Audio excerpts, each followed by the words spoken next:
In the middle of the night, he awoke to find thieves in his home. He grabbed a golf club to defend himself and called the police. The intruders had guns and forced him to show them his valuables. Not satisfied with what they found, he explained he mostly used WeChat Pay. During a struggle, they noticed his watch strap and a tattoo. Suddenly, the boy from upstairs tackled one of the thieves, giving the man a chance to act. The thieves attacked him, and his wife, hearing the noise, didn't intervene, only prayed they'd leave if the family remained safe. The thieves left cursing. His son was bewildered by his ineptitude.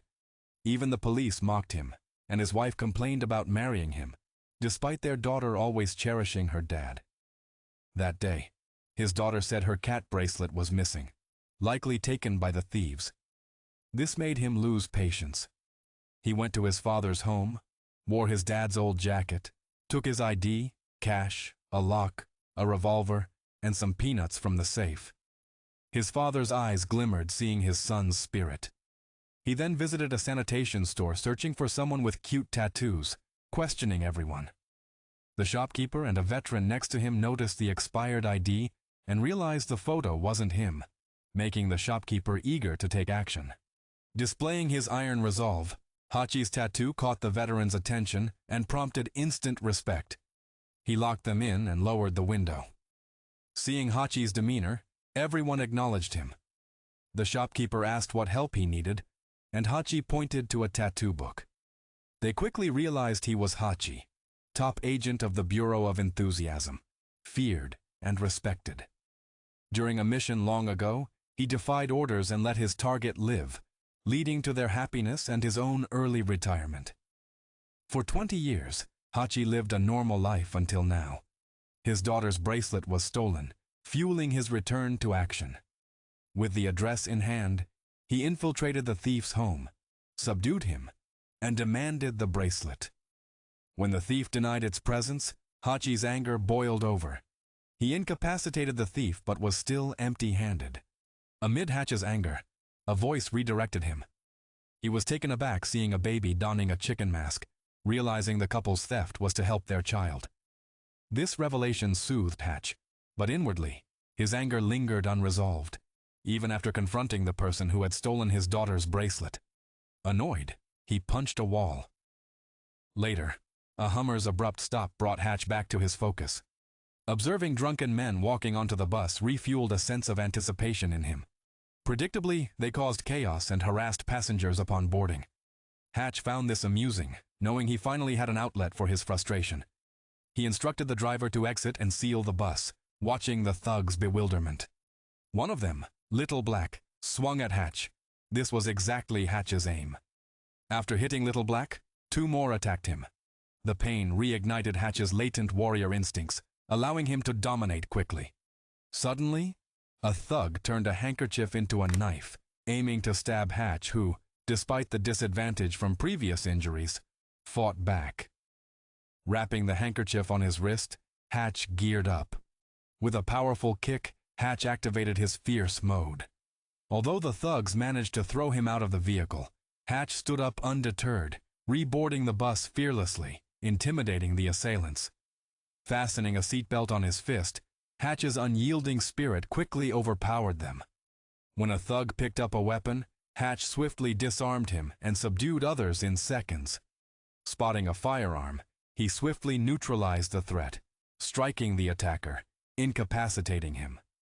To avoid further harm, Hatch used a soda bottle to cut a small opening in their throat, striking fear into the thugs. Hatch inserted a straw to assist them in breathing. Just when Hatch thought his anger was spent, larger problems appeared. The cut-throated thug was Yuri's brother, an underling of Rose Black, suffering severe brain trauma, with a grim chance of lifelong disability looming. Enraged, Yuri smashed a hospital bench against his brother's acquaintance, demanding the truth of that night. He refused to believe that one person could overpower a crowd. Before Yuri acted further, someone handed him a transit card. Archie, newly awakened, felt upbeat. Archie's son was curious about his father's bruises, but Archie offered no clear explanation. His son's puzzled concern suggested he thought his father had forgotten his medication. However, Archie's attention was diverted by a call from a former colleague. The call, lasting less than 30 seconds, advised Archie to meet with a mysterious barber for answers related to an incident involving gangsters connected to Yuri's brother. Intrigued, Archie went to the barber shop, a secret intelligence hub. The barber provided a dossier revealing Yuri's affluent and dangerous dealings managing mafia finances. Surprisingly, Yuri's interest in Hatch, who seemed a typical middle-aged man, deepened upon learning Hatch was actually highly dangerous, unveiled by a hacking operation into CIA records conducted by Yuri's assistant. Later, Hatch noticed a suspicious presence near his home, sensing impending danger. After securing his family's safety in the basement, Hatch braced himself for a fierce confrontation with the intruders.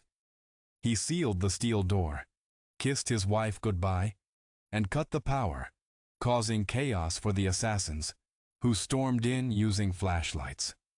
Although apparently lacking professional training, Hatch used his wits and a baseball bat to surprise the intruders, injuring them effectively. He then armed himself with kitchen knives and continued to outsmart the assailants, even capturing one with their own weapon. As tensions escalated, the intruders' teamwork faltered, but Hatch's home advantage seemed insufficient when ambushed. He was subdued with a stun baton, bound, and locked in a trunk. Yet he outwitted his captors by dislocating his thumb to escape. Despite the intense pain, he opened the trunk and prepared for the next encounter. Hatch lost control of his vehicle and found himself colliding with a lamppost. While the assassins perished instantly, Hatch made his way back home, only to be greeted by an eerily silent, cold space. Tending to the stains hinting at violence, Hatch cleaned up just as his family returned. When he met his wife, her composed demeanor didn't betray her thoughts, but his son's disbelief was palpable. Realizing the gravity of the situation, Hatch sent his family to safety, assuring his wife that explanations would follow once chaos subsided. Once alone, he prepared for the inevitable consequences of his actions. Hiding their tracks, Hatch set ablaze his dwelling and commandeered a neighbor's car. As matters escalated, he warned his father of the lurking dangers. But his father, no ordinary senior, skillfully outmatched an intruder, reminding Hatch of the warrior lineage. Meanwhile, Hatch gathered all resources, determined to face the brewing storm head-on.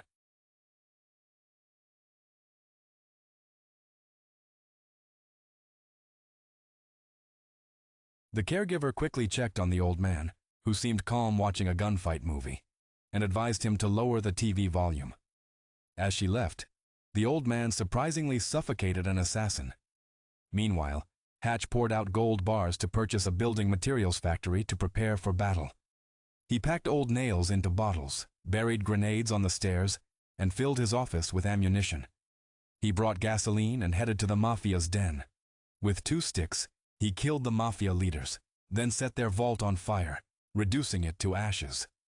Meanwhile, Julian announced plans on stage, unaware Hatch was beneath eating steak. Julian was confused by Hatch's audacity to invade his territory alone. Hatch revealed his power, requesting a private talk. Julian ordered everyone to leave, and they sat face to face as Hatch shared his plan. Hatch's subordinates were handled, and he showed charred money from the vault he guarded, turning Julian's frustration into anger. Hatch offered 2 choices: quit or battle to the death.